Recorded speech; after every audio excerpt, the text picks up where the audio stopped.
gang, what's up? Welcome back here to another edition of Intuitive Angling, and man, I really appreciate everybody taking some time to watch the video. And just want to say that, I really appreciate all the comments that I get here on the channel, and I really appreciate the people that support the channel and everybody out there that has my back. So thank you very much to those people. You guys know who you are. Today we're going to be talking about the greatest fisherman that has ever lived, in my opinion. And I think you guys are going to find this interesting. I know you will not guess who this person is. I can tell you that for sure. And I'm going to tell you why I feel that way, and it might be an interesting video for everybody here. Real quick, before we get started here, guys, just two quick housekeeping tips. I just want to invite everybody. I don't know if you've heard it, but a couple weeks ago I started my second YouTube channel, a new channel. It's called The Fishing Teacher with Randy Blockett. And it's dedicated to teaching beginning anglers how to fish. If you don't know much about fishing, or if you don't know, if you know some people that don't know anything about fishing, we got a bunch of good beginners tips on this channel. I'll include the Fishing Teacher link in the description. If you guys would like to subscribe to that, that's much appreciated. And also a quick reminder here, guys, all during the month of February, we got 25% off on my Solar Bat RB2 series sunglasses here. And if you purchase a pair, and if you spend over $100 for every $100 purchase that you make, you get a grab bag full of sunglasses. So you get 25% off the RB2s and a grab bag full of sunglasses. I'll put the Solar Bat link description in the video too. Much appreciated. Okay, guys, here's one of the reasons I can make this claim that about who the greatest fisherman that I have ever seen is, and why I say that. I've had a chance to fish with Roland Martin. These are guys that I fished with in tournaments. Roland Martin, Hank Parker, who, by the way, was the first draw I ever had in a tournament. Rick Clunn, I fished with Rick Clunn 4 times in tournaments. I fished with Larry Nixon. Countless other top pros out there over the course of my 35-year career. Fished with, friends with a bunch of good people. I have been around hammers my whole life, fishing. And I've observed them, I've studied them. I've got a great deal of respect for all those guys. They're definitely at the top of the sport, and learned a lot from every one of them when I fished, and still do. I still learn a great deal. And I've been around a lot of other good fishermen. So before I get into this person and tell you a little bit about it, I just want to say that the best fishermen on this planet are not the guys that fish tournaments. The only reason that we have this discussion about who's the greatest bass angler of all time is these are the guys that actually just do it. They've figured out a way to make a living fishing and travel around the country, and they've been afforded the advantages and privileges to be able to do that. Guys, there are just as many or more anglers out there that are better than any pro that you've ever heard. I don't care if it was the pros that were at the top of their game in 1980 or the pros at the top of their game right now.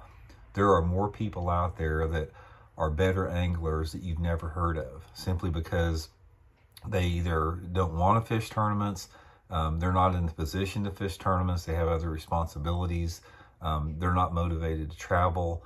There's a wide range of things that keeps them from being known as the best fisherman out there. But still, that doesn't mean they're not the best fisherman out there. The best fisherman I have ever seen in my entire life is a guy named Jack Thompson. Now, Jack was my dad's best friend growing up. They were boyhood friends. And ever since I was a little kid, I always remember Jack being around, and we'd go fishing. Jack and my dad and myself, we'd go fishing from the time as my early memories up until I think Jack died in 1984, like that. But so I had a chance to fish with him many years, as far as seeing exactly how good he was. I have never seen anybody in my life that was such a pure angler, as far as somebody that had the ability, that was born with the ability to catch fish.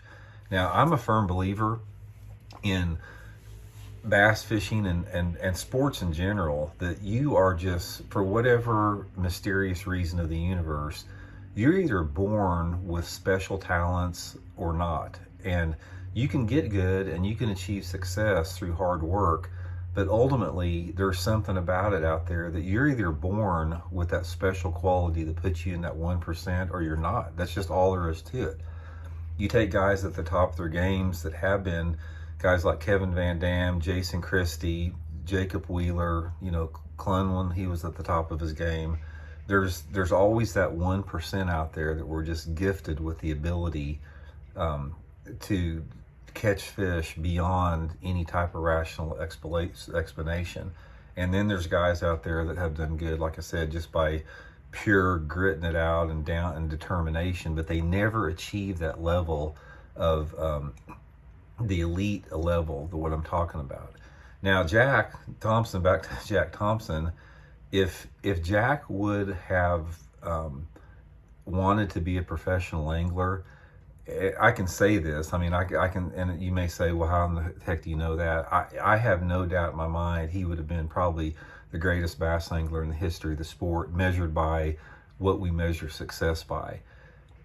From the time that I remember fishing with him, I don't care if we were wading creeks, if we were fishing ponds, if we were fishing lakes, every trip that we went out there, he always caught the most fish and the biggest fish, and he always caught freakishly big fish. I don't care where it was.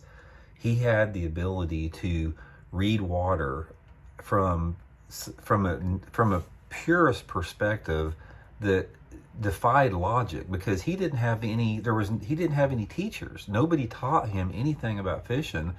And this was about, he didn't watch fishing shows either. He didn't read fishing magazines. He didn't watch fishing shows.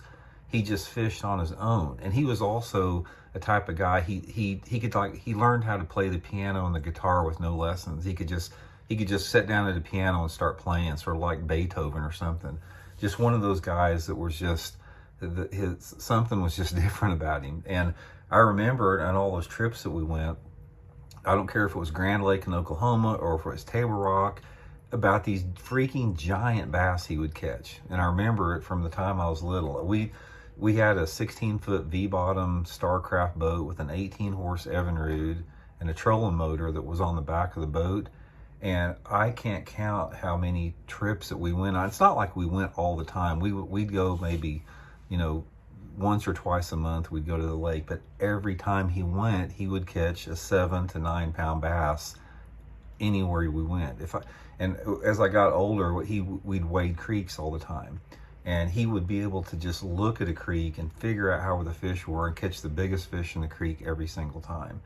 So after a while, I realized that, what are you doing? Daddy. You're supposed to be in bed. I can't breathe. You can't breathe? What's the matter? It's time for bed. I can't breathe in my bed for some reason. Okay, well, I got to get him back to bed. I'll be right back. Okay, guys, finally got Elijah back to bed there. It took a little bit of time, so we're back in it here. But anyway, like I said, Jack Thompson, like I said, he was the most intuitive, instinctual, natural angler I have ever seen in my life. And like I said, that's saying a lot after all the great anglers that I fished before. And I can actually, and this is no disrespect to those great anglers that I fish with, because they're definitely at the top of the class. But Jack's not the only one. I have fished with a handful of other anglers throughout my career that did not fish tournaments, or they maybe just fished an occasional tournament. They were the same way. They had these abilities that were just beyond the normals. Like they bordered on the surreal. And the point of the video, what I sort of wanted to make here, is that when people have these debates and saying, oh, such and such is the greatest angler of all time, you can't have that debate. That debate does not mean anything, because the best anglers of all time, there's no way to know who that is. It's sort of like with any other sport out there. There's probably people that would excel in every single sport out there that simply choose not to for whatever a variety of reasons. But basically, from my experience in professional fishing, the people that are professional anglers aren't necessarily the best anglers in the world, but they're the ones that are really good anglers, and they have everything else set up in their lives that allow them to travel the country and to fish professionally. And if you don't have all that clicking at once, then you can't do that. Not only do you have to have all that clicking at once, but you have to have the desire and the passion to want to do that. Guys like Jack Thompson, they, there was tournaments back when Jack was when I was fishing with Jack, but he had zero interest in tournaments. He didn't follow them at all. He didn't even know who Roland Martin was he didn't know who Bill Dance was. He didn't know anybody. This guy was he was like a Mozart of fishing. That's the best way I can put it. So anyway, just a quick video, guys. I just want to let you guys know that the best fisherman I've ever fished with, you've never heard of. His name was Jack Thompson from here in Southwest Missouri. Just on a completely different level. It's hard to explain. So anyway, guys, hope you enjoyed the video. We'll talk later. See you.